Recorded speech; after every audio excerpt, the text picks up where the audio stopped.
Hello loves, and welcome back to my channel. It's Raven Sierra, and in today's video we are talking about avoiding protein overload and identifying the right products to use for your hair. The first thing that you want to ask yourself, if you are trying to avoid using too much protein or you're trying to find the right products to use for your hair to avoid using too much protein, is are you someone who is sensitive to protein? If you're someone who's sensitive to protein, you might have one of these things in common with me. And the things that I have, which I'm going to share with you guys, is I have textured hair. So obviously, if you have relaxed hair or if you're African American, you probably have textured hair, right? That's why you're watching this video. The second thing is that you might have low porosity hair. If you don't know what that means, I'm about to explain it in just a minute. And the third thing is that you might be someone who has used too much protein in the past. That definitely applies to me. Let me know if that applies to you as well. If you are someone who has low porosity hair, this means that your hair has a hard time allowing products and moisture to penetrate your hair strands. This means that products just sit on your hair, and if you don't take care of your hair properly, you may experience a lot of buildup on your hair.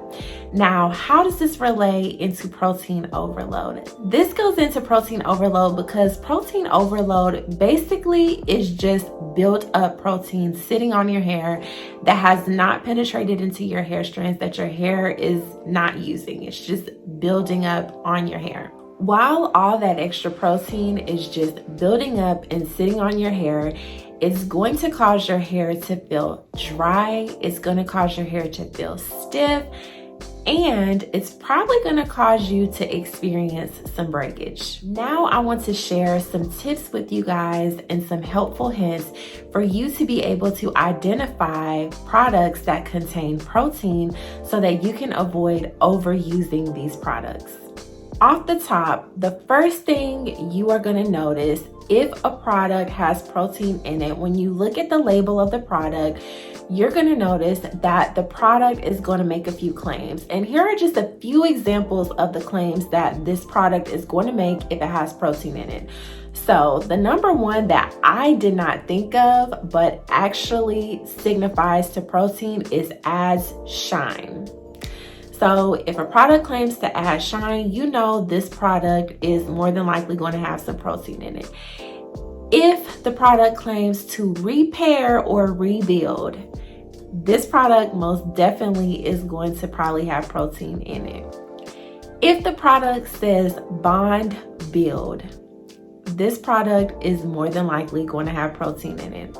And the last one that I want to share with you guys that can be kind of tricky is if it says deep or intensive treatment. Now, deep or intensive treatment, some moisturizing products use this as well, but a lot of protein products use this too. So if you see deep intensive treatment, then you're going to want to flip the product over to the back. Or if you see any of these terms, flip the product over to the back, and we're going to discuss some of the key ingredients that are in protein products. I will link the source that I used in the description box if you guys want to check this out and get some additional information. There are a lot more ingredients that protein products have, but I just wanted to share with you guys the ones that you'll be able to easily recognize, the ones that don't have such long, big, fancy names, so that you'll be able to immediately look at the product and be like, yep, that's got protein. So some of those ingredients include amino acids, collagen, milk protein, casein, wheat protein, soy protein, or vegetable protein. Now that we have discussed how to identify if you are protein sensitive, how to identify protein products, now we are going to talk about how to properly use protein. The first thing that I think you should ask yourself is, are you someone who should minimize how much protein that you're using, or are you someone who should avoid it altogether?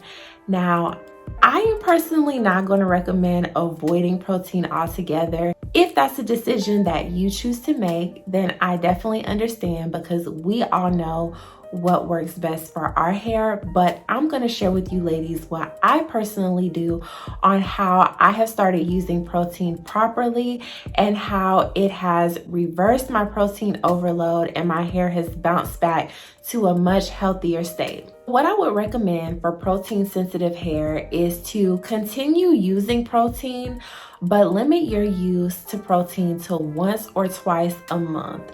And when you do use protein, I would recommend only using one product during your wash day that contains protein. So what I'm meaning is, from the start of your wash day routine, from wash to styling, you're only going to use one product that contains protein. And this one product that you're using that contains protein, this is going to be a light protein. We're not using any deep intensive protein treatments such as Alpha-G or something similar like that. We're using like a deep conditioner that contains protein. Now, when you are using your light protein treatment once a month, I want you to make sure that you are adding the moisture back into your hair when you're using this protein. So you can do this by doing a hot oil treatment before you do your protein treatment. And then once you do your treatment with your protein, I would recommend following back up with another deep conditioner that is moisturizing.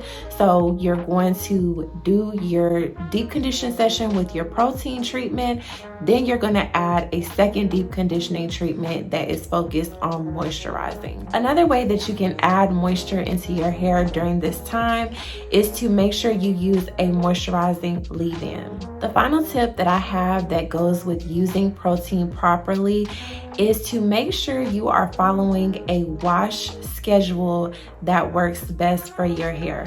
Some people wash their hair twice a month, some people wash their hair every week. Follow a schedule that works best for you, and this is important because it's going to rid your hair of any buildup that might be happening on your hair, and it's going to make your hair look a lot better and be a lot healthier. And another thing that you can also introduce into your wash day regimen is a clarifying shampoo. I don't recommend using a clarifying shampoo often because it is going to completely strip your hair, but maybe you could try using this once or twice a month. Another thing that is very important, and it's the final thing that I'm going to leave you guys with, is just to pay attention to your hair. Paying attention to your hair and noticing things in your hair early is going to save your hair so much. The first sign that you notice that your hair is a little bit off, the first time you notice your hair feels a little bit dry, a little bit stiff, don't wait. Go ahead and take proactive measures to fix that issue so that it's not something that turns into a larger issue later down the line. Those are my tips on avoiding protein overload and identifying the right products for your hair. Let me know some tips or suggestions that you ladies have as well. If there's anything that I've missed or that you can think of, I would love to know your thoughts and opinions. Thank you ladies so much for watching this video, and I will see you guys in the next one. Bye-bye.